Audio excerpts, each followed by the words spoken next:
Hello friends, आपण को मो चैनल मु स्वागत जनाऊँगी। आपण को ये वीडियो रे मु कहबी पीएम किसान सम्मान निधि योजनार स्टेटस चेक करिया को हेले आपण मानकु रजिस्ट्रेशन नंबर दरकार पड़ी थाए।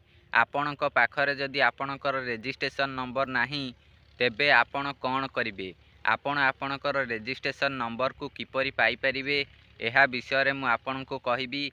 आपण जदि आपणकर रजिस्ट्रेशन नंबर बाहर करिया को चाहुचंती तेबे आपण वीडियो को आग को देखंतु। मु आपण को स्टेप बाय स्टेप प्रोसेस सब कही पूरा गोटी गोटी करी कहबी। आपण माने जानि परिबे आपण किपरि आपणकर रजिस्ट्रेशन नंबर को बाहर करी सहजरे आपण आपणकर स्टेटस को चेक करि परिबे।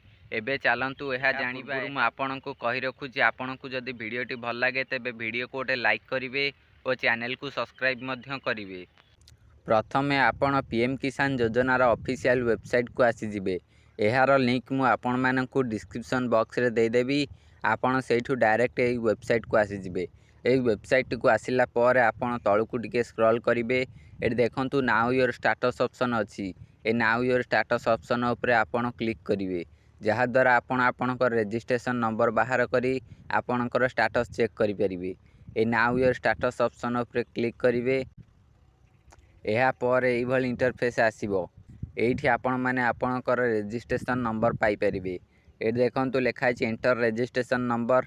एठी आपण रजिस्ट्रेशन नंबर देकी कैप्चा फिलअप करी ओटीपी देकी आपण आपणकर स्टेटस चेक करि परिवे।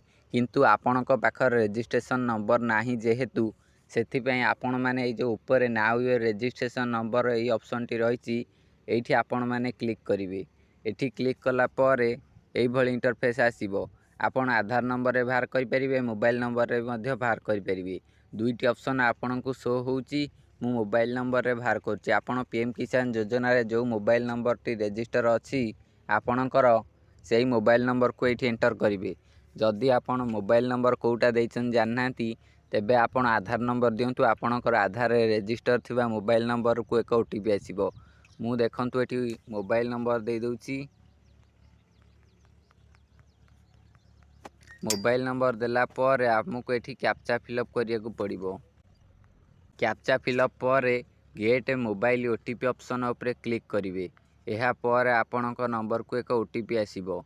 से ओटीपी को एठी फिलअप करिवे। ओटीपी फिलअप पर गेट डिटेल्स ऑप्शन ऊपर क्लिक करिवे। एठी गेट डिटेल्स ऑप्शन ऊपर क्लिक कला पर आपणको आपणकर रजिस्ट्रेशन नंबर शो होई जिवो। ए रजिस्ट्रेशन नंबर टी को आपण नोट करी रखि देई परिबे।